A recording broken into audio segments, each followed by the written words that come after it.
इस वीडियो में हम लोग देखने वाले हैं सीजीएल मेंस 2024 के 18 जनवरी के इंग्लिश पेपर का सॉल्यूशन। तो स्टार्ट करते हैं। सबसे पहला हमारा क्वेश्चन क्या है?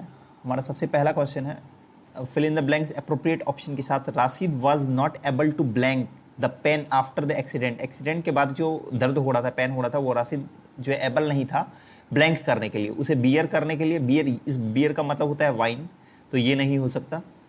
ये बेयर का मतलब होता है विदाउट, मतलब किसी चीज़ के बिना, ठीक है, तो ये भी नहीं हो सकता। बायर का मतलब होता है कस्टमर, तो ये भी नहीं हो सकता। ये बियर होगा क्योंकि ये बियर का मतलब क्या होता है? सहना, टॉलरेट करना, किसी चीज़ को क्या करना? टॉलरेट करना, सहना। तो वो क्या कर रहा था? एक्सीडेंट के बाद पेन को टॉलरेट नहीं कर पा रहा था, सहन नहीं कर पा रहा था दर्द को। Next, express the given sentence in passive voice. Passive voice में बनाना है डिड यू। डिड जैसे ही दिखा मतलब वर्ब टू है, ठीक है। सिंपल पास्ट में है, अगर सिंपल पास्ट में है तो वॉज प्लस वर्ब 3 या वर्ब प्लस वर्ब 3 होना चाहिए। दैट नॉइज दिया गया तो वॉज आना चाहिए, ठीक है। तो कहाँ पर दिया गया? वॉजंट दैट नॉइज, यहाँ वॉज आ गया है, ठीक है। सॉरी, वॉज नॉट नहीं होगा ना, नॉट तो है ही नहीं, नॉट तो है ही नहीं है ना, यहाँ पे नॉट नहीं है। तो अगर नॉट नहीं है तो ये लास्ट वाला ऑप्शन होना चाहिए। एक मिनट, ये वाला ऑप्शन होना चाहिए, लास्ट वाला होना चाहिए, ठीक है। ये was that noise heard by you, ठीक है, क्योंकि नॉट तो नहीं दिया गया ना, यहाँ नॉट दिया गया इसलिए ये गलत है। नेक्स्ट देखते हैं, नेक्स्ट क्या है? One word substitution, group of words के लिए one who can not make a mistake. ऐसा पर्सन जो कभी गलती नहीं कर सकता है। अगर वो गलती नहीं कर सकता है तो क्या होगा? इनइविटेबल। इनइविटेबल का मतलब होता है कोई चीज़ इंपॉर्टेंट होना, नेसेसरी होना, नेसेसरी होना, ठीक है, नेसेसरी होना, इंपरेटिव, इसेंशियल, जो भी बोले। इनफॉलिबल, अगर कुछ फॉलिबल है मतलब वो फॉल नहीं हो सकता, चूक नहीं सकता है उस चीज़ में, मतलब अचूक चीज़ है, ठीक है। मतलब मिस्टेक नहीं हो सकता है, ठीक है। तो क्या बोल सकते हैं? अनमिस्टेकेबल बोल सकते हैं, अनमिस्टेकेबल, अनमिस्टेकेबल। इम्प्रेग्नेबल क्या होता है? इम्प्रेग्नेबल मतलब होता है जिसे डिफीट नहीं कर सकते हैं, ठीक है। तो अगर हम जिसे डिफीट नहीं कर सकते हैं मतलब वो क्या है? अनडिफिटेबल है, अनडिफिटेबल है, ठीक है। अनडिफिटेबल है मतलब हरा नहीं सकते हैं उसे, अनबीटेबल है। इनइमिटेबल मतलब होता है जिसे इमिटेट नहीं कर सकते, कॉपी नहीं कर सकते, नकल नहीं कर सकते हैं। तो यहाँ पर आंसर क्या होना चाहिए? कैन नॉट मेक मिस्टेक, मतलब मिस्टेक नहीं कर सकता, मतलब अनमिस्टेकेबल है, तो इनफॉलिबल आंसर होना चाहिए। नेक्स्ट देखते हैं। नेक्स्ट है एंटोनिम्स बताना है। इनहांस। इनहांस का मतलब क्या होता है? किसी चीज़ को बढ़ाना, इंप्रूव करना, सुधारना। इंप्रूव करना मतलब सुधारना किसी चीज़ को, ठीक है, ठीक करना किसी चीज़ को। या दूसरा मीनिंग होता है किसी चीज़ को बूस्ट करना, मतलब बढ़ाना, ठीक है। ऑप्शन देखते हैं कौन सा यहाँ पर बेस्ट हो सकता है। इनरिच। इनरिच का मतलब होता है जो प्रॉस्परस हो, ठीक है, मतलब बहुत ही ज़्यादा उन्नति करता हो, बढ़ रहा हो, फल फूल रहा हो।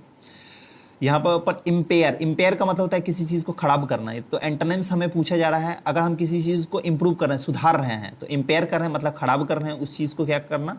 खराब करना। उस चीज़ को क्या करना? खराब करना। ये क्या हो जाएगा? एंटोनिम्स हो जाएगा। मिरेकल का मतलब होता है चमत्कार किसी टाइप का, और रिलेवेंस का मतलब होता है कोई चीज़ अगर प्रॉपर है, ठीक है, सुटेबल है, तो वो रिलेवेंस है। तो इम्पेयर आंसर होगा। नेक्स्ट है एरर हमें ढूंढना है। It takes me an hour to work at the moment but when the new road is finished it be much quicker. यहाँ पर बोला जा रहा है it takes me an hour, मुझे 1 घंटे लगता है, to get to work at the moment, ठीक है, मतलब काम पे जाने पे इस समय, बट लेकिन when the new road is finish, जब नया रोड जो है फिनिश हो जाएगा, मतलब बनना, ठीक है, इट बी मच क्विकर। तो जब ये मतलब रोड बनना जो है फिनिश हो जाएगा तो उसके लिए आसान हो जाएगा, मच क्विकर हो जाएगा। तो ये क्या है? फ्यूचर की बातों को बता रहा है, और यहाँ पर होना चाहिए it will be much quicker. Will be क्यों होगा? विल तो फ्यूचर की बात है, और बी क्यों होगा? क्योंकि ये क्या होगा? जो ये काम होगा ये फ्यूचर के कंटिन्यूअस एक्शन को दिखाएगा, ठीक है, इसलिए विल बी हो जाएगा यहाँ पे। तो कहाँ पर दिया गया? इट बी दिया गया, तो it will be much quicker होगा यहाँ पे। नेक्स्ट देखते हैं। नेक्स्ट है appropriate option to fill in the blanks. No other book in the series captivated readers as blank as the final installment. अगर आपने देखा होगा तो ये ग्रामर में आपने पढ़ा होगा एज और एज के बीच, ठीक है, इसके बीच में जो मतलब वर्ड आता है वो होता है एडजेक्टिव, वो एडजेक्टिव हो सकता है, और उसमें भी एडजेक्टिव 3 टाइप के होते हैं, पॉजिटिव, कंपैरेटिव और सुपरलेटिव। तो इसके पहले जो आता है, मतलब बीच में जो आता है एज के बीच में, वो पॉजिटिव डिग्री एडजेक्टिव आता है, ठीक है, पॉजिटिव डिग्री एडजेक्टिव आना चाहिए। तो पॉजिटिव डिग्री एडजेक्टिव हमें ढूंढना है। मैनी, मैनी तो नहीं हो सकता। मोस्ट तो सुपरलेटिव होता है, ये भी नहीं हो सकता। मोर क्या होता है? कंपैरेटिव होता है। तो एज मच एज आना चाहिए, ठीक है। यहां पर दिया गया है एंटोनिम्स, एंटोनिम्स जेनरस। अगर कोई जेनरस है मतलब काइंड हार्टेड पर्सन है, काइंड है, दयालु है वो, ठीक है। बेनीवोलेंट है, बेनीवोलेंट है। मैग्नेनिमस है, ठीक है, यहाँ मैग्नेनिमस दिया गया है, मतलब ये इसका सिनोनिम्स है, ठीक है। एंटोनिम्स हमें ढूंढना है। अल्ट्रुइस्टिक भी वही चीज़ है। अल्ट्रुइस्टिक का मतलब क्या होता है? परोपकारी होना, ठीक है। अगर कोई दयालु है मतलब परोपकारी है, बेनीवोलेंट भी तो यही चीज़ है, तो सेल्फिश हो जाएगा। ये ऑप्शन एलिमिनेशन से भी बनाया जा सकता था। सेल्फिश का मतलब क्या है? मतलब वो सेल्फ इंटरेस्टेड है, अपने ही काम के लिए सिर्फ इंटरेस्टेड है, ठीक है, सेल्फ इंटरेस्टेड है। नेक्स्ट है express the given sentence in reported speech. मतलब डायरेक्ट नरेशन में दिया गया है और इसे इनडायरेक्ट नरेशन में आपको कन्वर्ट करना है। I am determined to publish my findings, the scientist asserted confidently. तो यहाँ पर जो रिपोर्टिंग वर्ब जो दिया गया है, जो बाहर का सेंटेंस है, ठीक है, इन्वर्टेड कॉमा के बाहर जो है उसे रिपोर्टिंग वर्ब बोलते हैं, और इन्वर्टेड कॉमा के अंदर जो होता है वो रिपोर्टेड स्पीच होता है, ठीक है, जो उन्होंने स्पीच दिया है, जो कहा है, स्टेटमेंट है वो। तो साइंटिस्ट ने असर्ट किया कॉन्फिडेंटली, तो द साइंटिस्ट कॉन्फिडेंटली असर्टेड पहले आना चाहिए। कहाँ पर दिया गया? कॉन्फिडेंटली असर्टेड, ये सारे में ही दिया गया है, ठीक है, सारे में ही दिया गया है। आगे है I am determined. I am, I कौन? जब साइंटिस्ट खुद से बोला था तो आई बोला। अगर हम उसे इनडायरेक्ट वे में हम किसी को बताएंगे तो क्या हो जाएगा? वो आई, सी या ही हो जाना चाहिए। दैट के बाद सी दिया गया है यहाँ पे, दैट सी, ठीक है। डिटरमाइंड दिया गया है। डिटरमाइंड क्या है? सिंपल पास्ट टेंस है। सिंपल पास्ट टेंस किस में चेंज हो जाता है? पास्ट परफेक्ट में चेंज हो जाता है। पास्ट परफेक्ट कहाँ है? यहाँ हैड दिया गया है, तो हैड डिटरमाइंड होना चाहिए। फोर्थ ऑप्शन इसका सही आंसर होना चाहिए, ठीक है। फोर्थ ऑप्शन इसका सही आंसर होना चाहिए ना। I am determined, oh sorry, I am determined नहीं है, आई एम को मैंने नहीं देखा यहाँ पर मैं इसे पेसिव में चेंज करने लगा ना। आई एम डिटरमाइंड है, नरेशन में चेंज करना है, तो आई एम क्या हो जाएगा? वॉज डिटरमाइंड होना चाहिए। यहाँ वॉज डिटरमाइंड यहाँ है, तो ये थर्ड आंसर हो जाएगा। Appropriate option to fill in the blanks इसमें दिया गया है luck does not always favour us. Luck जो हमेशा हमारा साथ नहीं देता है। So we must always depend blank are on efforts for success. इसलिए हमेशा हम लोगों को क्या करना चाहिए? डिपेंड करना चाहिए ब्लैंक अपने सक्सेस के लिए, ठीक है, अपने एफर्ट्स पे। तो डिपेंड के साथ क्या आना चाहिए? यहाँ पर प्रीपोजिशन दिया गया है। डिपेंड के साथ 2 प्रीपोजिशन आता है, या तो इसके साथ ऑन आ सकता है या अपॉन आ सकता है। पर दोनों के यूज़ में क्या डिफरेंस है कि कब ऑन आ सकता है, कब अपॉन आ सकता है? कोई डिफरेंस नहीं है। जनरली यूज जो किया जाता है कॉमनली, ठीक है, ये कॉमनली यूज किया जाने वाला है। ऑन को कॉमनली यूज किया जाता है, और अपॉन जो है थोड़ा ज़्यादा फॉर्मल होता है। तो यहाँ ऑन तो दिया ही नहीं गया है, तो अपॉन ही हो जाएगा, ठीक है। अगर ऑन दिया होता तो ऑन हम लोग पहले चूज करते, क्योंकि वो ज़्यादा यूज किया जाने वाला है। नेक्स्ट क्या है? Correctly spelling, correct spelling to incorrectly spelled word in the given sentence. All criminals attitude must be nibbed at the bird. अच्छा, निब्ड का स्पेलिंग गलत है। यहाँ पर निब्ड का स्पेलिंग होना चाहिए NIPPED। यहाँ पर निब्ड का स्पेलिंग ये है। निब्ड का मतलब होता है किसी चीज़ को एंड करना, फिनिश करना, समाप्त कर देना, ठीक है। नेक्स्ट है जम्बल्ड ऑर्डर में दिया गया, इसे अरेंज करके कोहेरेंट पैराग्राफ बनाना है। यहाँ पर दिया गया है psychotherapy is a voluntary relationship between, ठीक है, द वन सीकिंग ट्रीटमेंट और the client and the one who treats और द थेरेपिस्ट। मतलब साइकोथेरेपी जो है ये एक वॉलंटरी रिलेशनशिप है, किसके बीच में? जो ट्रीटमेंट करवा रहा है या जो ट्रीट कर रहा है, जो थेरेपिस्ट है, ठीक है, डॉक्टर और पेशेंट के बीच, ऐसे समझ सकते हैं, ठीक है। जो थेरेपी करवा रहा है जो पेशेंट, और जो डॉक्टर है, थेरेपिस्ट है, उसके बीच का एक वॉलंटरी रिलेशनशिप है। यहाँ पर बताया गया द रिलेशनशिप।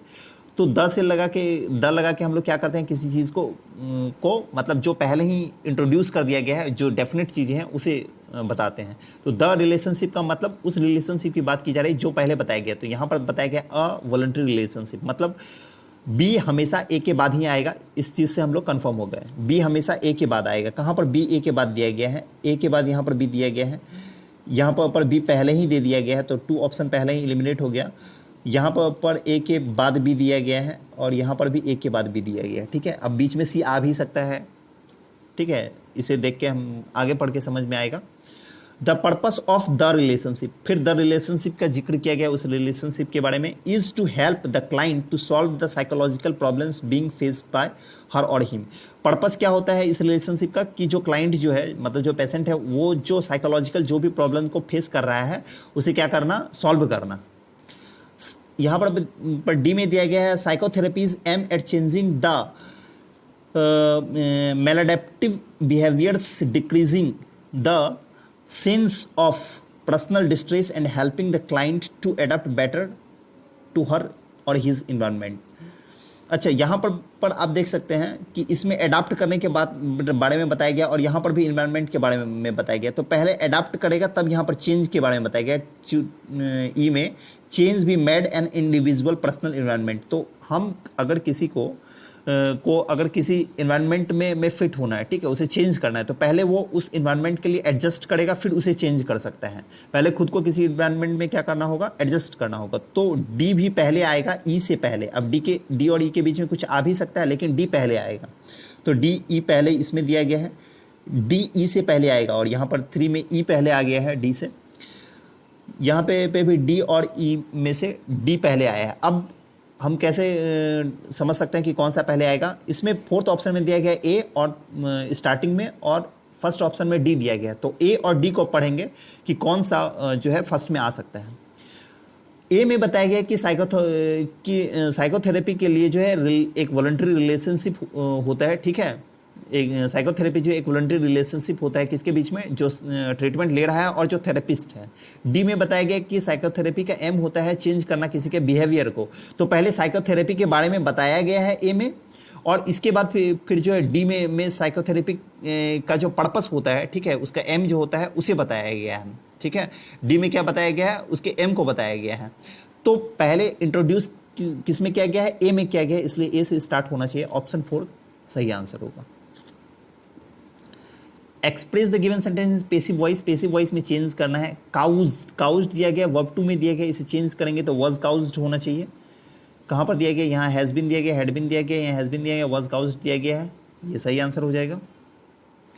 नेक्स्ट देखते हैं।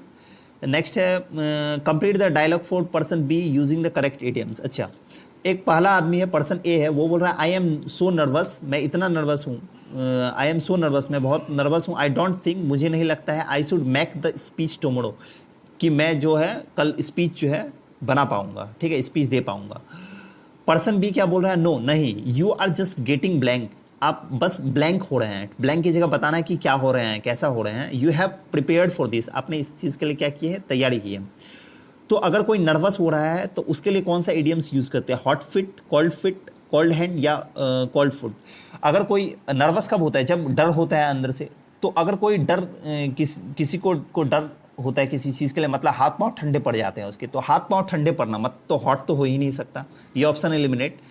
हाथ पांव ठंडे, अब देखिए फुट तो हो नहीं सकता, हाथ पांव, फुट क्या होता है, सिंगुलर है यहाँ पर। फुट का मतलब एक पैर, फिट होगा ना दोनों मिल के, तो फुट भी एक पैर नहीं होगा। ठंडे होंगे तो दोनों ही हाथ पांव ठंडे होंगे। हैंड भी अगर सिंगुलर नहीं हो सकता, हैंड्स हो सकता है, क्योंकि हैंड का मतलब एक ही हैंड, ये भी नहीं होगा। कोल्ड फिट, ऐसे आप ऑप्शन एलिमिनेट कर सकते हैं, मतलब ठीक है, ऑप्शन एलिमिनेट करके आप इसे बना सकते हैं। दूसरा, कोल्ड फिट का मतलब क्या था, कोल्ड फिट का मतलब होता है loss of confidence, loss of confidence, courage, ठीक है, और इंथुजियाज्म। ये इडियम्स का मीनिंग है, जो इडियम्स कोल्ड फिट है उसका मतलब ये है, ठीक है, मतलब कॉन्फिडेंस, करेज या इंथुजियाज्म का लॉस होना कोल्ड फिट कहलाएगा। नेक्स्ट है appropriate option to fill in the blanks. The mango is the blank fruit, sweetly, sweet, sweeter, sweetest. The दिया गया है, द कब आता है, सुपरलेटिव डिग्री के पहले, सुपरलेटिव डिग्री एडजेक्टिव के पहले, तो स्वीटेस्ट आंसर होगा पहला। दूसरे ऑप्शन को अगर आपको नहीं ये पता है तो कैसे आप एलिमिनेट कर सकते हैं। स्वीटली एडवर्ब है, एडवर्ब यहाँ पर नहीं आ सकता क्योंकि फ्रूट क्या है, नाउन है। नाउन के पहले नाउन को जो मॉडिफाई करता है वो एडजेक्टिव होता है, ठीक है। एडजेक्टिव आना ही यहाँ चाहिए, नाउन को जो मॉडिफाई करता है वो क्या होता है, एडजेक्टिव। तो यहाँ पर आना क्या चाहिए, एडजेक्टिव आना चाहिए। एडजेक्टिव कौन सा है, स्वीट, स्वीटर और स्वीटेस्ट है। ये स्वीटली तो नहीं ही हो सकता है। अब स्वीट है पॉजिटिव डिग्री, स्वीटर है कंपैरेटिव डिग्री और स्वीटेस्ट है सुपरलेटिव डिग्री। ये तीन एडजेक्टिव के तीन टाइप होते हैं। स्वीटर तब यूज होगा जब कंपेयर किया जाएगा, यहाँ पर कंपेयर किसी से नहीं किया जा रहा है। स्वीट अगर हम लिखते हैं तो यहाँ पर आर्टिकल द नहीं आ सकता है, ठीक है। आर्टिकल द पॉजिटिव डिग्री के पहले नहीं आता है, इसलिए ये होगा। नेक्स्ट क्या है, one word substitution group of words के लिए a sudden and violent change और अपहीवल। एक a sudden and violent change मतलब सडन अचानक, और वायलेंट मतलब बहुत ही ज़्यादा चेंजिंग, ठीक है, एक्सट्रीम चेंज हो जाए किसी चीज़ में। अपहीवल मतलब उथल पुथल किसी चीज़ में। तो जब किसी चीज़ में बहुत ज़्यादा चेंज हो जाए उसके लिए क्या होगा। ट्रैंक्विलिटी का मतलब तो होता है पीस, शांति, ठीक है। सेरेनिटी बोल सकते हैं, साइलेंस बोल सकते हैं। टर्बुलेंस क्या होता है, टर्बुलेंस का मतलब होता है अशांति, इसका मतलब होता है अशांति, ठीक है। कैओस बोल सकते हैं, कैओस का मतलब होता है अशांति, अराजकता। सेरेनिटी सेम ही चीज़ है, शांति, ठीक है। ट्रैंक्विलिटी या सेरेनिटी सेम ही चीज़ है। इक्वेनिमिटी का मतलब होता है सिमिलैरिटी किसी चीज़ में, ठीक है। सिमिलैरिटी, इक्वलिटी, सिमिलैरिटी, ठीक है, समानता। तो यहाँ पर अशांति कहाँ पर है, जहाँ पर सडन वायलेंट चेंज है, अपहीवल है। अपहीवल मतलब उथल पुथल है, अचानक चेंज है, तो टर्बुलेंस है। आंसर क्या हो जाना चाहिए, टर्बुलेंस। नेक्स्ट देखते हैं। नेक्स्ट है जंबल्ड ऑर्डर में दिया गया है, इसे कोहेरेंट सेंटेंस बनाना है, मीनिंगफुल सेंटेंस बताया गया। इट रिक्वायर्स मतलब इसमें ज़रूरत होती है। तो किस में ज़रूरत होती है, इट किसी चीज़ के लिए आया होगा, कोई ना कोई नाउन होगा जिसके लिए ये प्रोनाउन इट का यूज़ किया गया है। वो नाउन पहले कहाँ पर है वो ढूंढना होगा, मतलब वो उससे पहले आएगा, ये सेंटेंस ए से पहले वो सेंटेंस आएगा। बी में बताया गया in order for life to be liable, life के लायबल होने के लिए। आगे बताया गया है that enable it to grow and develop, जो इनेबल करता है इसे ग्रो करने के लिए या डेवलप करने के लिए। इसमें बताया गया एंड फेवरेबल सर्कमस्टांसेस, और फेवरेबल सर्कमस्टांसेस। तो यहाँ पर आप देख सकते हैं, देखिए दैट से सेंटेंस स्टार्ट हो नहीं सकता है, मतलब सी से स्टार्ट नहीं हो सकता है। एंड से डी से भी स्टार्ट नहीं हो सकता है, तो डी से जो ऑप्शन है, सेकंड नंबर डी से ऑप्शन है, ये स्टार्ट नहीं हो सकता है। ए से भी स्टार्ट नहीं हो सकता है क्योंकि इट दिया गया, इट किसी न किसी नाउन के लिए होगा, ए से स्टार्ट नहीं हो सकता। ऑप्शन बी मिलता है, मतलब बी से ही स्टार्ट होगा। बी में क्या बताया गया है, in order for life to be liable, life के लाइबल होने के लिए, लिवेबल होने के लिए, लिवेबल होने के लिए क्या है, बी के बाद ए है और डी है। ए आएगा या डी आएगा। अच्छा, in order for life to be liable, ठीक है। एंड क्या इसके बाद तुरंत एंड दूसरे सेंटेंस को जोड़ देंगे, क्योंकि यहां पर बताया गया है बी में कि लाइफ के लायबल होने के लिए क्या कुछ तो आगे बताया गया होगा ना, उस मतलब ये जो सेंटेंस जो है क्या है, इनकम्प्लीट है। इसे कंप्लीट पहले करेंगे तभी एंड से जो ना दूसरी चीज़ों को जोड़ेंगे। तो एंड से डी भी नहीं हो सकता, यहाँ पर ए होगा। आंसर ये हो जाएगा थर्ड। क्या हो जाएगा फिर, इसे पढ़ के देख लेते हैं। In order for life to be livable, order के लिवेबल होने के लिए, लाइफ के लिवेबल होने के लिए इट रिक्वायर्स कांस्टेंट सस्टेनेंस, इसमें ज़रूरत होता है कांस्टेंट लगातार सस्टेनेंस का, ठीक है, सस्टेनेबल होने का, ठीक है। आगे बताया गया एंड फेवरेबल सर्कमस्टांसेस, और फेवरेबल सर्कमस्टांसेस होना दैट इनेबल इट, जो इसे इनेबल करता है ग्रो करने के लिए, डेवलप करने के लिए। दूसरी चीज़ आप यहाँ पर देख सकते हैं, एक चीज़ और, फेवरेबल क्या है, एडजेक्टिव है, सर्कमस्टांसेस नाउन है, और एंड से जुड़ा गया, तो एंड से पहले भी जो भी चीज़ आएगा वो एडजेक्टिव प्लस नाउन आना चाहिए। एडजेक्टिव प्लस नाउन किसके लास्ट में, क्या यहाँ पे है, नहीं है। ग्रो एंड डेवलप यहाँ वर्ब है, यहाँ इसके लास्ट में। इसका मतलब डी से पहले ए आना फिक्स है, डी से पहले ए आना फिक्स है, वो भी एक ही ऑप्शन में आपको दिख रहा है, वो इसलिए ही होगा क्योंकि यहाँ पर भी कॉन्स्टेंट क्या है, एडजेक्टिव, और सस्टेनेंस क्या है, नाउन है। Express the given sentence in direct speech, ठीक है। इनडायरेक्ट स्पीच में दिया गया है, इसे डायरेक्ट स्पीच में बनाना है।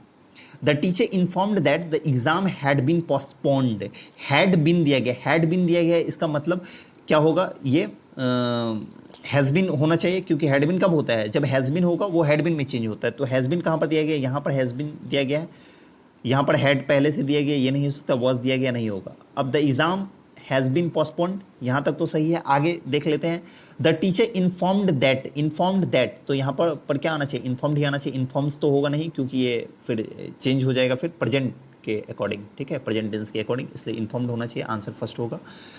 नेक्स्ट है appropriate meaning of the underline word leisurely. Leisurely का मतलब क्या होता है? खाली समय। इसका मतलब क्या होता है? खाली समय। जो खाली समय होता है उसे लीजर पीरियड बोलते हैं, लीजरली है।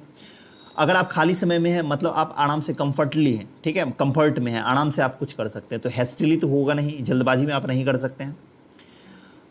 विदाउट हैस्ट यहाँ पर मतलब बिना जल्दी के, तो ये हो सकता है। आगे बता रहा है with a kick start. Kick start का मतलब क्या है? किक स्टार्ट कब करते हैं हम लोग? जैसे बाइक वगैरह स्टार्ट करते हैं तो किक से स्टार्ट कब करते हैं? तो किक स्टार्ट करने का मतलब ये एक इडियम्स है, ठीक है। तो यहाँ पर ये तो हो ही नहीं सकता है, लेकिन मैं इसका मीनिंग बता देता हूँ। किक स्टार्ट का मतलब क्या है? जब हम किक से स्टार्ट करते हैं तो हमें एक्स्ट्रा एनर्जी, एक्स्ट्रा जो है मोटिवेशन, या पैर से, जो पाँव से हम लोग स्टार्ट करते हैं तो असिस्टेंट चाहिए होता है, सहायता चाहिए होता है। तो इसका मतलब होता है to start something with extra effort या एक्स्ट्रा एनर्जी, मोटिवेशन, असिस्टेंट, जो भी बोले, ये इसका मीनिंग होगा। ये भी नहीं हो सकता। आगे बताया गया है रीएस्योरिंगली। एस्योर का मतलब क्या होता है? सुनिश्चित होना। तो किसी चीज़ को सुनिश्चित करने की बात यहाँ नहीं है, तो विदाउट हैस्ट, बिना किसी जल्दबाजी के, ये आंसर होगा। नेक्स्ट है express the given sentence in direct speech. Indirect में दिया गया है, इसे डायरेक्ट में चेंज करना है। बताया गया the district magistrate order the police. Order किया गया है, यहाँ पर ऑर्डर किया गया है, तो यहाँ पर ऑर्डर किया गया है मतलब क्या है? Imperative sentence. तो इंपेरेटिव सेंटेंस क्या होता है? वर्ब से स्टार्ट होता है, सारा वर्ब से है, पर उसके लिए टोल्ड हो जाएगा। Told the police, told the police, told the police, सारे में ही दिया गया है। हाँ, हमें सिर्फ इसमें देखना होगा to work all night and put an end to those rights. Those अगर यहाँ दिया गया है तो दीज आना चाहिए, यहाँ दिया गया है, फर्स्ट ऑप्शन नहीं होगा। यहाँ दीज दिया गया है, यहाँ दीज दिया गया, यहाँ दीज दिया गया, फर्स्ट ऑप्शन एलिमिनेट हो गया है। Work all night, to work दिया गया तो work all night and put an end to these rates, ये होना चाहिए। वर्क ऑल नाइट, ये तो एलिमिनेट हो गया। Work all night and put to end these, put an end था ना, पुट एन एंड यहाँ पर दिया गया है, पुट एन एंड, तो पुट टू एंड यहाँ पर दिया गया, ये नहीं हो सकता। पुट एन एंड यहाँ पर दिया गया है। Work all night and, and दिया गया ना यहाँ पे, तो एंड आना चाहिए, यहाँ पर टू दे दिया गया है, ये भी नहीं होगा, आंसर थर्ड। नेक्स्ट है अप्रोप्रिएट प्रोनाउन हमें ढूंढना है। मिस्टर अमित कुमार, जो मिस्टर अमित कुमार है, प्रोप्राइटर ऑफ जिलिंग पेन्स, पेन्स के एक ब्रांड है जिलिंग्स, उसके प्रोप्राइटर है, मालिक है। इज नॉन, वो जाने जाते हैं किस चीज़ के लिए? फॉर ब्लैंक, ब्लैंक के लिए जाने जाते हैं, उनके ब्लैंक के लिए जाने जाते हैं। ब्लैंक ऑनेस्टी, ब्लैंक टाइप के ऑनेस्टी के लिए। ऑनेस्टी क्या है? नाउन है। एंड डिसेंट बिहेवियर, और उनका जो डिसेंट बिहेवियर है, बहुत अच्छा बिहेवियर है इन द बिजनेस एरेना, मतलब बिजनेस के क्षेत्र में, ठीक है, उसके लिए वो जाने जाते हैं। तो ऑनेस्टी क्या है? नाउन है, उसके पहले या तो एडजेक्टिव आ सकता है या प्रोनाउन आ सकता है। यहाँ पर प्रोनाउन के लिए दिया गया है, प्रोनाउन ऑप्शन में है। तो मिस्टर अमित कुमार लड़की तो है नहीं, गर्ल नहीं है, हर नहीं हो सकता, इट नहीं हो सकता, नॉन लिविंग थिंग्स नहीं है, दे नहीं हो सकता, क्योंकि एक से ज़्यादा लोग हैं नहीं, हीज आएगा उसके लिए। नेक्स्ट देखते हैं। नेक्स्ट है appropriate meaning of the underline idioms.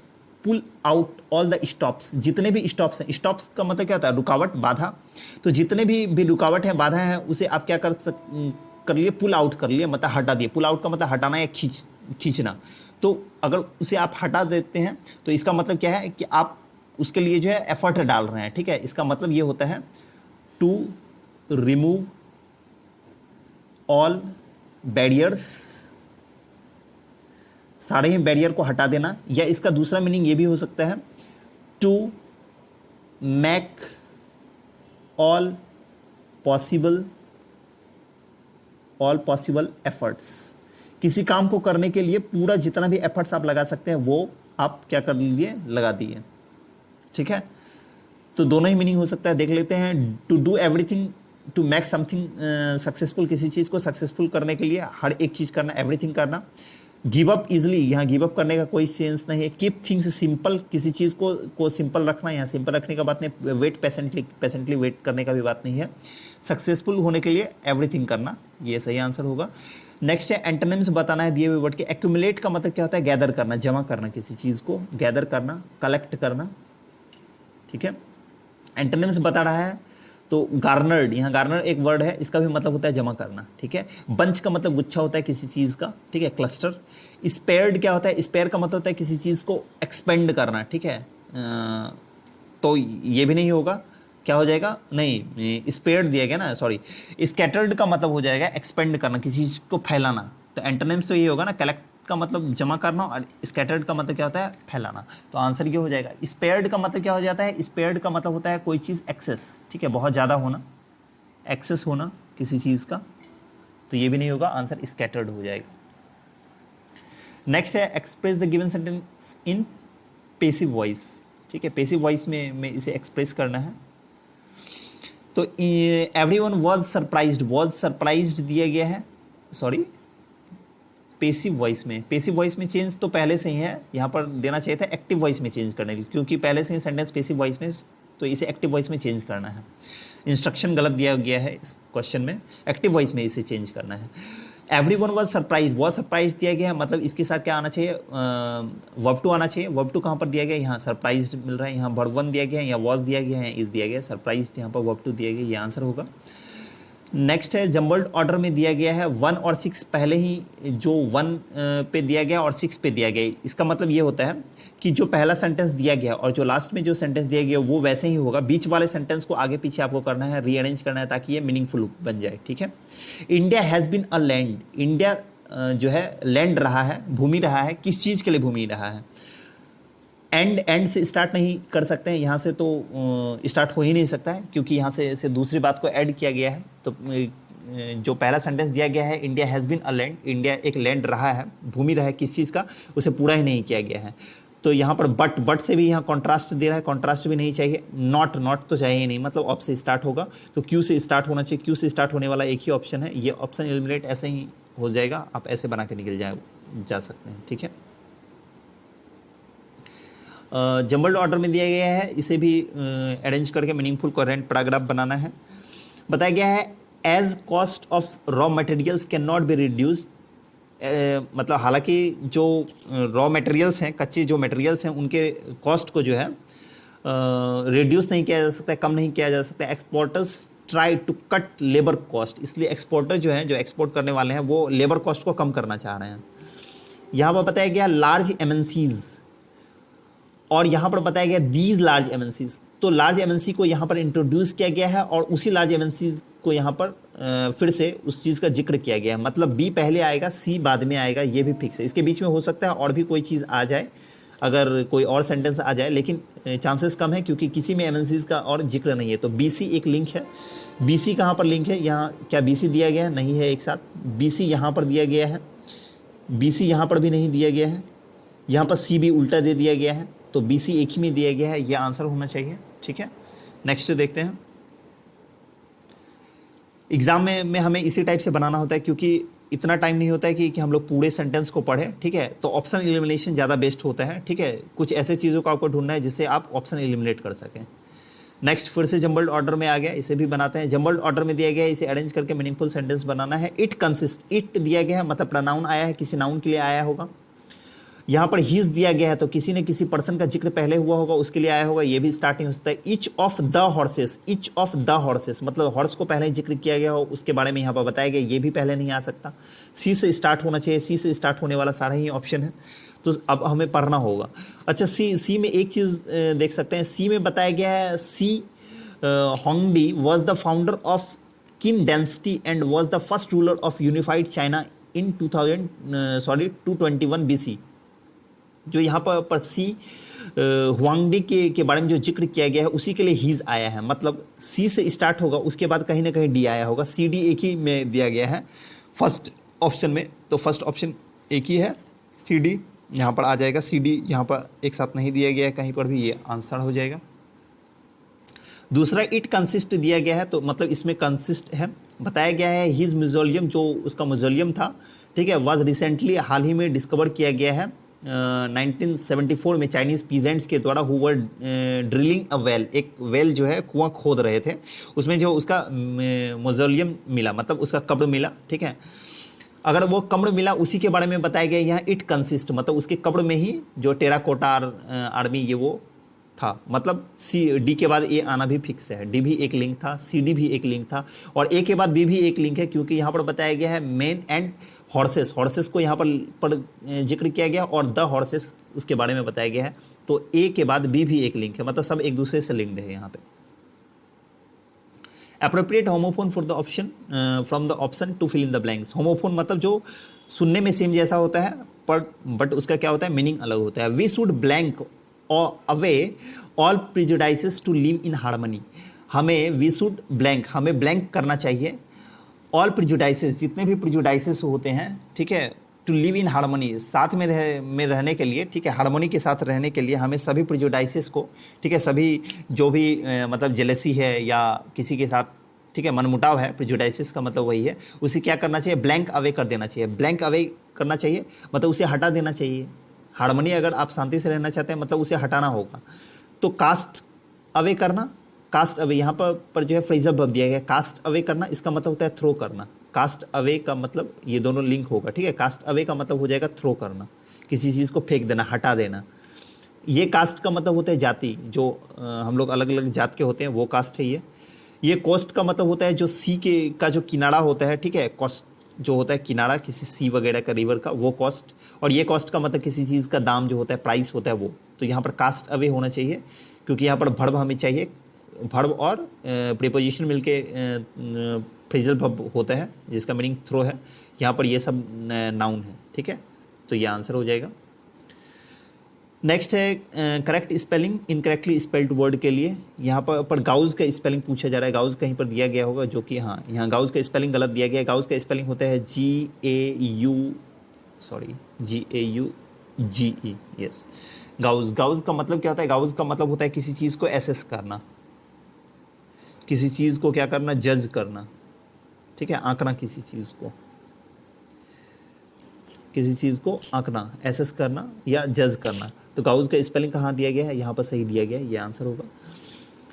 Next दिया गया है जम्बल्ड ऑर्डर में फिर से अरेंज करके मीनिंगफुल सेंटेंस बनाना है। Beginning in the 19th century, 19th century के बिगिनिंग के बाद किया गया है। वॉज से स्टार्ट हो नहीं सकता, बी ऑप्शन को एलिमिनेट कर सकते हैं। The origin of the moon, moon के ओरिजिन के बारे में बताया गया है। यहाँ पर बताया गया 3 competing theories emerge to solve it दिया गया, मतलब इसे सॉल्व करने के लिए जो है 3 जो है थ्योरी जो है इमर्ज किया गया, ठीक है, आया।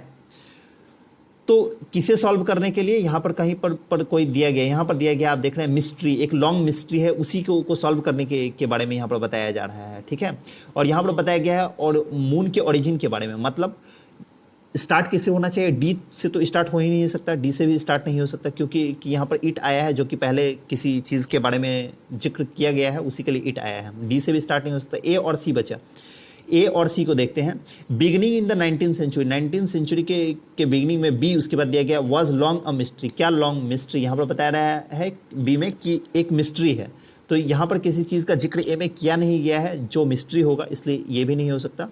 सी से स्टार्ट होगा, बताया गया है कि मून का जो ओरिजिन है वाज अ लॉन्ग मिस्ट्री, ये एक लंबा मिस्ट्री है। And beginning in the 19th century, और 19th सेंचुरी के बिगिनिंग में 3 कंपीटिंग थ्योरी जो है इमर्ज हुआ इसको सॉल्व करने के लिए, इस मिस्ट्री को सॉल्व करने के लिए। इट किसके लिए आया है, मिस्ट्री के लिए आया है, मिस्ट्री को सॉल्व करने के लिए। तो आंसर कौन सा हो जाएगा, 4th हो जाएगा। नेक्स्ट देखते हैं। नेक्स्ट है कॉम्प्रिहेंशन क्लोज टेस्ट दिया गया है, इसे सॉल्व करते हैं। तो इसमें क्या दिया गया है, क्लाइमेट चेंज के बारे में दिया गया है। Climate change blank an imminent threat to our planet. Climate change जो है, जो ब्लैंक है, एक इमिनेंट थ्रेट है, ठीक है, मतलब एक थ्रेट है हम लोगों के लिए। क्या है, थ्रेट है हमारे प्लानट के लिए। डिमांडिंग अर्जेंट ग्लोबल एक्शन, जिसमें ज़रूरत है जो ग्लोबली मतलब इंटरनेशनल लेवल पे एक अर्जेंट क्या करने का, एक्शन की ज़रूरत है। तो climate change blank an imminent action will posed will be posing. तो क्लाइमेट एक्शन हमारे अगर प्लानेट के लिए थ्रेट है, इसका मतलब अगर कोई चीज़ को हम बता रहे हैं कि ये ऐसा है तो वो विल तो हो ही नहीं सकता, वो फ्यूचर की बात हो ही नहीं सकता है। अगर अभी अर्जेंट एक्शन का डिमांड किया जा रहा है तो मतलब ये फ्यूचर का बात नहीं हो सकता है, वो प्रेजेंट में ही हो सकता है। पोज्ड, ये पास्ट में भी नहीं हो सकता है, ये पोजेज ही होगा, ठीक है, प्रेजेंट में होगा, इसलिए पोजेज होगा। 10 rise in greenhouse gas emission, deforestation and unsustainable practices contribute to extreme weather events, rising sea levels and disruptions in ecosystem. Rising in greenhouse gas emission, green house gas के emission का जो उसका उत्सर्जन किया जाता है, green house gas, deforestation किया जाता है, ठीक है, मतलब वनों की कटाई की जाती है, और जो अनसस्टेनेबल प्रैक्टिसेस होते हैं, ठीक है, मतलब किसी जो इंडस्ट्रियल लोगों के द्वारा जो अनसस्टेनेबल प्रैक्टिस किया जाता है, ये जो क्या करता है, to extreme weather events, extreme weather events के लिए क्या है, ये राइज होता है इससे, ठीक है। आगे बताया गया है ये मतलब ये कंट्रीब्यूट करता है, सहयोग करता है एक्सट्रीम वेदर इवेंट्स, मतलब वेदर के को क्या करने में, खराब करने में। Rising sea levels and disruptions in ecosystem, इससे क्या होता है कि सी लेवल में भी राइज होता है, ठीक है, सी का लेवल भी बढ़ता है, और डिसरप्शन होता है, बाधा आता है इकोसिस्टम में भी। आगे बताया गया है to blank these effects in is, ये जो इफेक्ट्स जो आगे बताया गया है, इन इफेक्ट्स को ब्लैंक करने के लिए एक collaborative international effort is essential. जो कोलैबोरेटिव का मतलब क्या होता है, साथ में मिलके इंटरनेशनल एफर्ट क्या है, इसेंशियल है, बहुत ही इंपॉर्टेंट है। तो इन इफेक्ट को हम लोग अगर साथ में मिलके कुछ करेंगे, मतलब इन इफेक्ट को क्या करेंगे, वाइडन करेंगे, बढ़ा देंगे, इन्फ्लेट करेंगे, उसमें हवा भर देंगे, मिटिगेट करेंगे, कम करेंगे, या मैक्सिमाइज कर देंगे। तो इन इफेक्ट को हम लोग क्या करेंगे, मैक्सिमाइज करने का तो काम करेंगे नहीं, क्योंकि ये हम लोगों के लिए क्या है, हार्मफुल है, तो मैक्सिमाइज कर नहीं सकते हम। इसे वाइडन का भी मतलब क्या होता है, फैलाना, बूस्ट करना, ये भी नहीं हो सकता है। इन्फ्लेट करना, इन्फ्लेट का मतलब क्या होता है, किसी चीज़ में हवा भरना, ये भी नहीं होगा। मिटिगेट करते हैं, मिटिगेट का मतलब होता है किसी चीज़ को लीजन करना, रिड्यूस करना, कम करना। तो मिटिगेट करने के लिए, टू मिटिगेट दिस इफेक्ट्स, इन इफेक्ट्स को क्या करने के लिए, मिटिगेट करने के लिए। आगे क्या बताया गया है, आगे बताया गया है nations blank commit to reducing carbon emissions. आगे बताया गया है transitioning to renewable energy sources and implementing sustainable practices. Nations blank commit to reducing, nations को ब्लैंक करना चाहिए, ठीक है, blank commit to reducing carbon emission को रिड्यूस, कम करने के लिए। ट्रांजिशनिंग रिन्यूएबल एनर्जी सोर्सेस, जो रिन्यूएबल एनर्जी है, जो जिस एनर्जी को हम लोग फिर से यूज़ कर सकते हैं बार बार, वैसे एनर्जी सोर्स को ट्रांजिशन करने के लिए, एंड इम्प्लीमेंट करने के लिए सस्टेनेबल प्रैक्टिसेस को, मतलब अनसस्टेनेबल प्रैक्टिसेस जो यहाँ पर बताया गया है, उसे हटाने के लिए, सस्टेनेबल प्रैक्टिसेस को इम्प्लीमेंट करने के लिए नेशंस को, अलग अलग देश को ब्लैंक कमिट करना चाहिए। तो अवश्य ऐसा कमिट करना चाहिए, इस चीज़ के लिए कुछ काम करना चाहिए, ठीक है, कमिट करना चाहिए। वुड कमिट, माइट कमिट, या कुड, माइट तो हो ही नहीं सकता, ठीक है, क्योंकि ये पास्ट को दिखा रहा है, ये भी पास्ट को दिखा रहा है, ये भी पास्ट को दिखा रहा है। और यहाँ पर नेसेसिटी की बात की जा रही है कि हर एक नेशंस को क्या करना चाहिए, कमिट करना चाहिए इस चीज़ को रिड्यूस करने के लिए। तो नेसेसिटी के लिए क्या आता है, मस्ट का यूज़ किया जाता है। नेक्स्ट क्या बताया गया है, आगे बताया गया है cooperation on technology advancement and sharing sources will foster a collective resilience against the impact of climate change. Climate change के इम्पैक्ट्स को क्या करने के लिए, कम करने के लिए क्या बताया गया, कॉपरेशन ऑन टेक्नोलॉजी एडवांसमेंट, मतलब टेक्नोलॉजी के एडवांसमेंट में कॉपरेशन साथ होना चाहिए देशों को। एंड शेयरिंग रिसोर्सेस, और रिसोर्सेस को एक दूसरे के साथ शेयर करना, विल फॉस्टर, ये क्या करेगा, बढ़ावा देगा। फॉस्टर का मतलब बढ़ावा देगा, एक कलेक्टिव रेजिलियंस को बढ़ावा देगा, अगेंस्ट किसके, against impact of climate change के इम्पैक्ट के अगेंस्ट। आगे बताएगा the urgency of this issue calls for a United front. Urgency इस इशू का जो है, क्लाइमेट चेंज का जो ये अर्जेंसी है, इस इशू का, इसका अर्जेंसी जो है क्या करता है, कॉल फॉर का मतलब होता है किसी चीज़ के लिए डिमांड करना। अ यूनाइटेड फ्रंट, यूनाइटेड का मतलब क्या होता है, सबका एकीकृत होकर साथ में आने का क्या कर रहा है, ये अर्जेंसी है, ठीक है, मतलब ये डिमांड कर रहा है कि सारे लोग क्या हो, सारे देश साथ में आए।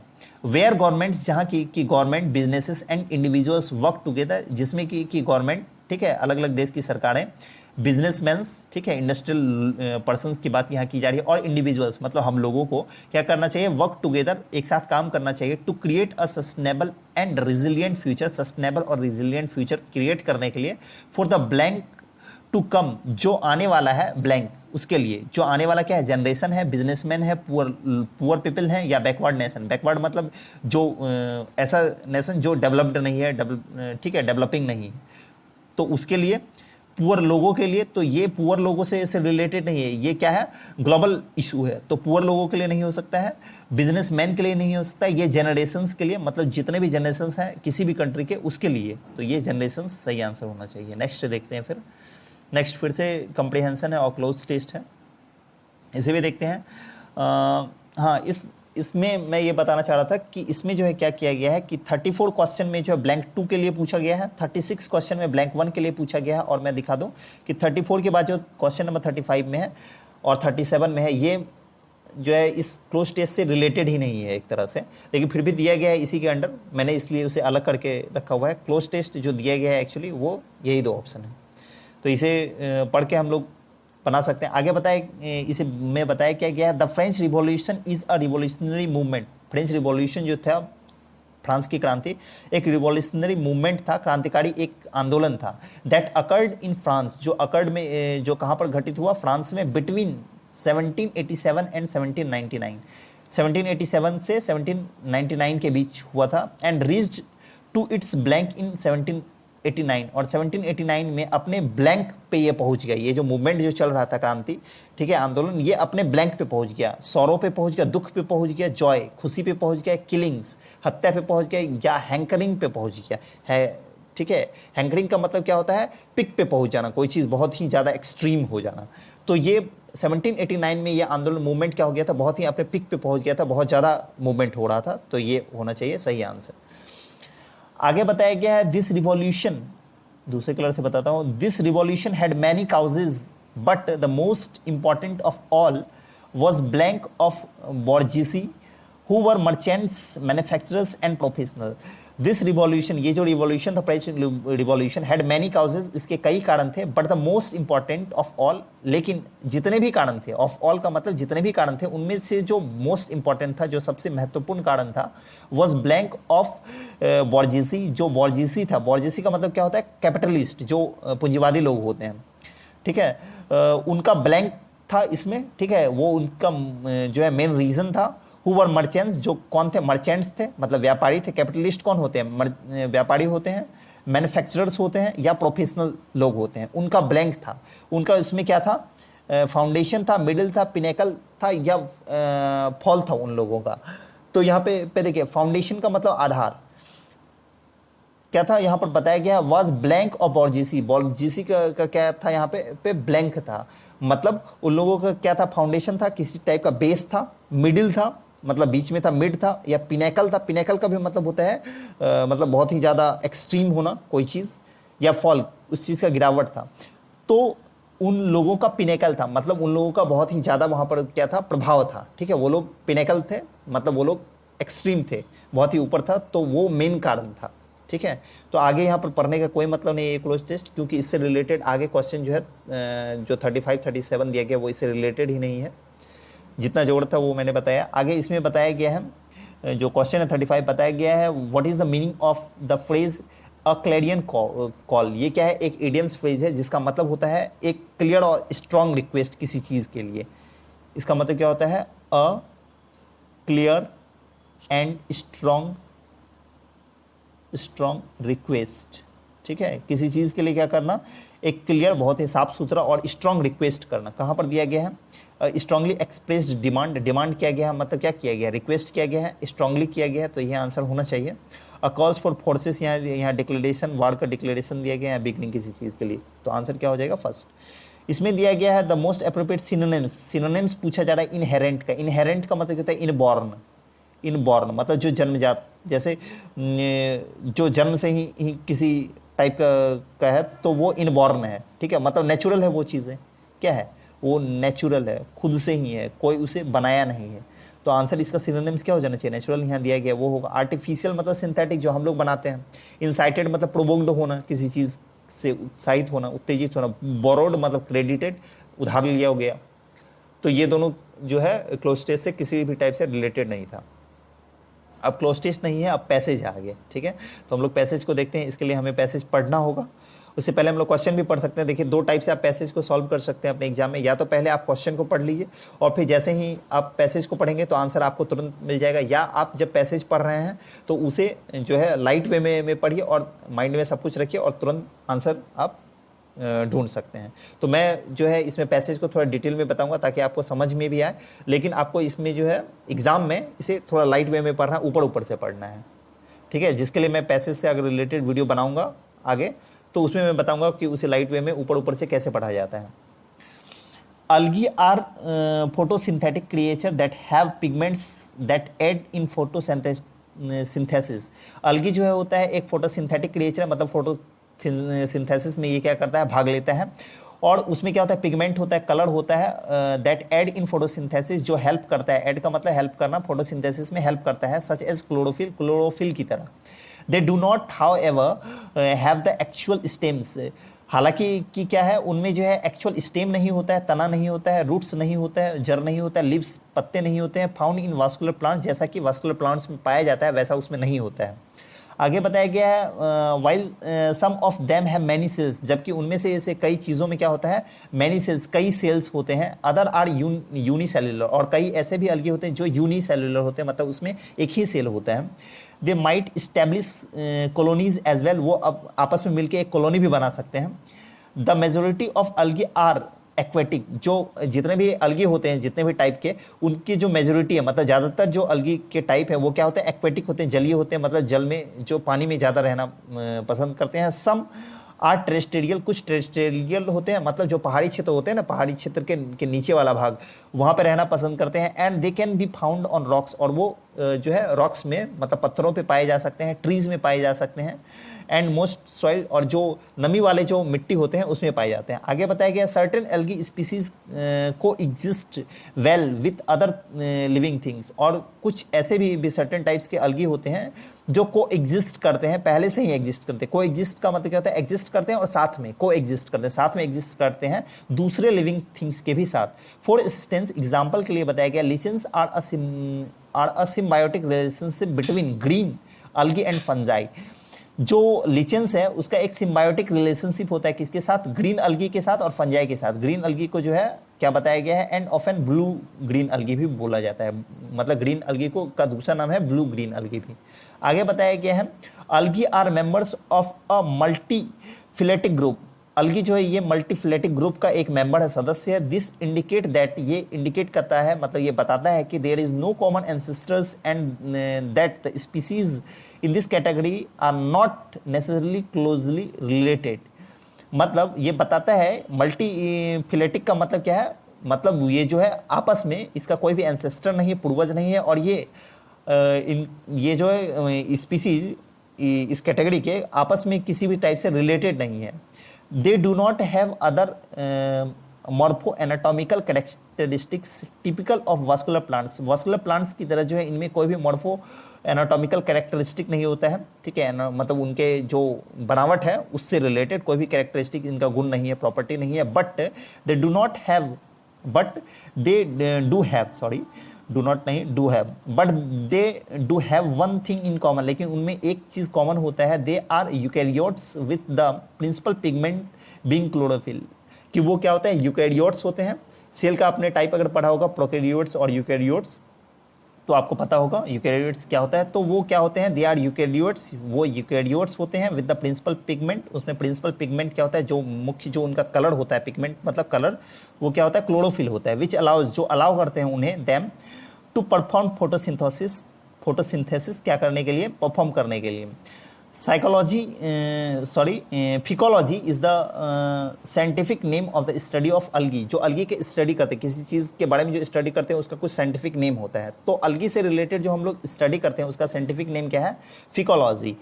The blue green algae is one example of a reference, reference के लिए ब्लू अलगी एक एग्जाम्पल है। But some sources do not classify them as algae because they are prokaryotes। लेकिन ब्लू ग्रीन अलगी जो है उसे कुछ सोर्सेस में, कुछ जहाँ से भी हम लोग स्टडी करते हैं, स्टडी के जो भी सोर्सेस हैं उनमें ब्लू ग्रीन अलगी को जो है क्लासीफाई नहीं किया गया है अलगी के रूप में, बिकॉज दे आर क्या है, प्रोकैरियोट्स है। मतलब ब्लू ग्रीन अलगी जो है यूकैरियोट्स नहीं है, वो प्रोकैरियोट्स हैं, इसलिए उसे जो है क्लासीफाई नहीं किया गया है, ये बताया गया है। अब क्वेश्चन हम पढ़ते हैं। क्वेश्चन में बताया गया अकॉर्डिंग टू द पैसेज के according which is the main pigment in algae for photosynthesis. Photosynthesis के लिए अलगी में जो मेन पिगमेंट क्या होता है, तो यहीं पर हम लोगों ने अभी पढ़ा, यहाँ पर प्रिंसिपल पिगमेंट जो है, सॉरी एक मिनट, यहाँ पर बताया गया है कि प्रिंसिपल पिगमेंट जो होता है वो क्लोरोफिल होता है, यहाँ पर बताया गया है उनका। तो यहाँ पर क्या हो जाएगा, क्लोरोफिल सही आंसर होगा। अगले क्वेश्चन में बताया गया what is the central theme of the passage. Passage का जो है सेंट्रल थीम, मेन थीम क्या है, anatomy of vascular plants. Vascular plants के बनावट के बारे में बताया गया है, तो वास्कुलर प्लांट्स का ज़्यादा जिक्र ही नहीं किया गया है, उसका सिर्फ क्या किया गया है, कंपेयर किया गया है अलगी से, तो ये नहीं हो सकता। The diversity and characteristics of algae, algae के डाइवर्सिटी के बारे में बताया गया है और उसके कैरेक्टरिस्टिक के बारे में, हाँ ये हो सकता है। बट आगे के और ऑप्शन को देखते हैं। The prokaryotic nature of blue और green algae, blue green algae के प्रोकैरियोटिक नेचर के बारे में बताया गया, नहीं, उसका तो सिर्फ लास्ट की एक लाइन में जिक्र किया गया है। लास्ट के ऑप्शन में क्या दिया गया है, द सिम्बायोटिक, सॉरी एक सामान जो है मेरे हाथ से गिर गया था, इसके लिए आवाज़ हो गया। The symbiotic relationship between algae and fungi, ठीक है, अलगी और फंजाई के बीच का एक सिम्बायोटिक रिलेशनशिप बताया गया है। तो अलगी फंजाई के बारे में सिर्फ एक ही लाइन में जिक्र किया गया था, ऊपर के लाइन में, यहाँ शायद कहाँ पर गया, ऊपर के किसी एक लाइन में कहीं तो था, ठीक है, ऊपर के एक लाइन में सिर्फ उसका जिक्र किया गया था, मैं बता रहा हूँ, एक मिनट, यहाँ अलगी और फंजाई के बारे में यहाँ पर दिया गया है, ठीक है। तो इसके बारे में ज़्यादा यहाँ पर जिक्र नहीं है। तो सेंट्रल थीम क्या है इस पैसेज का, डाइवर्सिटी और कैरेक्टरिस्टिक अलगी के बारे में। और क्वेश्चन क्या है इस पैसेज से रिलेटेड, अगला क्वेश्चन है, which statement accurately describes vascular plants based on the information in the passage. कौन सा स्टेटमेंट इन चार ऑप्शन में से कौन सा स्टेटमेंट है जो कि वास्कुलर प्लांट्स के बारे में डिस्क्राइब करता है पैसेज में दिए गए इन्फॉर्मेशन के अकॉर्डिंग, ये ऑप्शन आपको दिया गया है। फर्स्ट ऑप्शन है vascular plants have true stems, vascular plants में ट्रू स्टेम्स होते हैं, रूट्स होते हैं, लीव्स होते हैं, अनलाइक अलगी, अलगी से अलग, ठीक है, मतलब अलगी में ऐसा नहीं होता है, ये बताया भी गया था, आपने देखा होगा यहाँ पे फर्स्ट में ही बताया गया है, कहाँ है, यहाँ पर बताया गया है, वाइल दे हैव सम, नहीं सॉरी, यहाँ however have the actual stems roots found in vascular plants, ठीक है, यहाँ पर बताया गया है। तो यहाँ पर क्या है ऑप्शन दूसरा, तो ये तो बताया गया है, ठीक है, तो ये तो डिस्क्राइब करता है। दूसरा ऑप्शन दिया गया, vascular plants are unicellular structure, vascular plants के बारे में कुछ और नहीं बताया गया, तो ये वो यूनिसेल्युलर है या मल्टी सेल्युलर कैसा है वो कुछ भी नहीं बताया गया। Algae and vascular plants share the same morpho anatomical characteristic, algae और vascular plants same morpho anatomical characteristic को शेयर करते हैं, ऐसा नहीं बताया गया। मॉर्फो एनाटॉमिकल कैरेक्टरिस्टिक के बारे में बताया गया है, कहाँ पर बताया गया ये भी मैं दिखाता हूँ, कहाँ पर है, यहाँ मॉर्फो एनाटॉमिकल कैरेक्टरिस्टिक के बारे में बताया गया है, ठीक है। बट यहाँ पर जो है वास्कुलर प्लांट का बताया गया, ठीक है, दे do not have other morpho anatomical characteristic typical of vascular plants, मतलब वास्कुलर प्लांट की तरह कोई भी मॉर्फो एनाटॉमिकल कैरेक्टरिस्टिक नहीं होता है अलगी में, ये बताया गया है। तो अलगी और वास्कुलर प्लांट के बारे में सेम तो है ही नहीं, तो ये भी गलत हो जाएगा। Vascular plants lack stem and roots, vascular plant में स्टेम रूट्स नहीं होता है, ये तो पूरा ही उल्टा दिया गया है, तो ये आंसर हो जाएगा फर्स्ट वाला। अगला क्वेश्चन में क्या बताया गया है, what does the term multiphyletic group mean in the context of algae. Multiphyletic का मतलब क्या था कि उनका कोई एंसेस्टर नहीं होता है, हम लोगों ने उसके बाद पढ़ा भी था कि उनका कोई एंसेस्टर नहीं होता है, वो आपस में रिलेटेड नहीं होते हैं। तो कहाँ पर दिया गया है वैसा, बीइंग क्लोजली रिलेटेड, ये तो पूरा ही उल्टा है। हैविंग अ कॉमन एंसेस्टर, उनका एंसेस्टर होना, ये भी गलत है। हैविंग डाइवर्स मॉर्फो, डाइवर्स होना, नो कॉमन एंसेस्टर, कोई भी कॉमन एंसेस्टर नहीं है। एंड नॉट क्लोजली रिलेटेड, और क्लोजली रिलेटेड भी नहीं है, ये आंसर होगा। नेक्स्ट पैसेज, और ये लास्ट है पैसेज, यस ये लास्ट पैसेज है, तो इस पैसेज को भी हम लोग देख लेते हैं। इस पैसेज में क्या दिया गया है, इसे पढ़ते हैं। बताया गया, Subhas Chandra Bose, a prominent Indian nationalist leader, was convinced that India could not achieve independence without the use of force, and he believed that a military campaign was necessary to achieve this goal.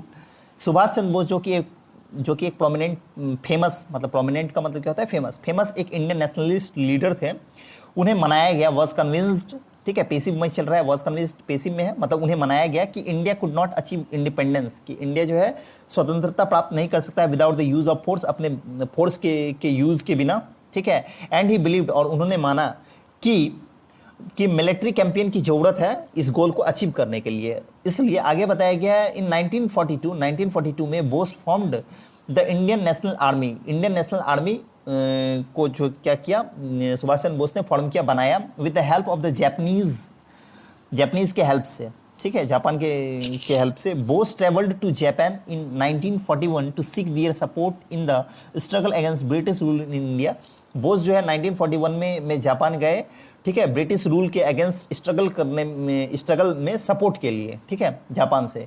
The Japanese were interested in having Bose's help in their on efforts to expand their influence in South East Asia.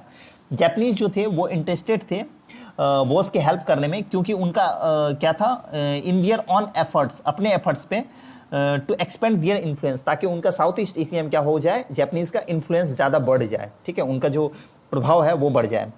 आगे बताया गया है कि Bose's vision was to create a military force to fight against the British rule in India with the help of Japanese weapons and training. Bose का जो vision था create करना military force, क्या करने के लिए, फाइट करने के लिए ब्रिटिश रूल के अगेंस्ट इंडिया में, किसके हेल्प से, जापानीज वेपन्स के और उसके ट्रेनिंग के हेल्प से। द INA का मतलब इंडियन नेशनल आर्मी, ठीक है, तो जो इंडियन नेशनल आर्मी थे वाज फॉर्म्ड, इसका फॉर्मेशन कहाँ पर किया गया, सिंगापुर में किया गया सितंबर 42 में, विथ द स्लोगन जय हिंद। जय हिंद का मतलब क्या है, मतलब हिंद की जय हो, हिंदुस्तान की जय हो, मतलब जीत हो, ठीक है, इस स्लोगन के साथ इसका फॉर्मेशन किया गया। आगे बताया गया है जो INA था consisted of soldiers who were primarily from the Indian community in South East Asia. जो उसमें सोल्जर्स थे वो जो है मेन रूप से, प्राइमरी रूप से वो इंडियन कम्युनिटी के थे साउथ ईस्ट एशिया के। आगे बताया गया है they were trained by Japanese officers and were equipped with Japanese weapons.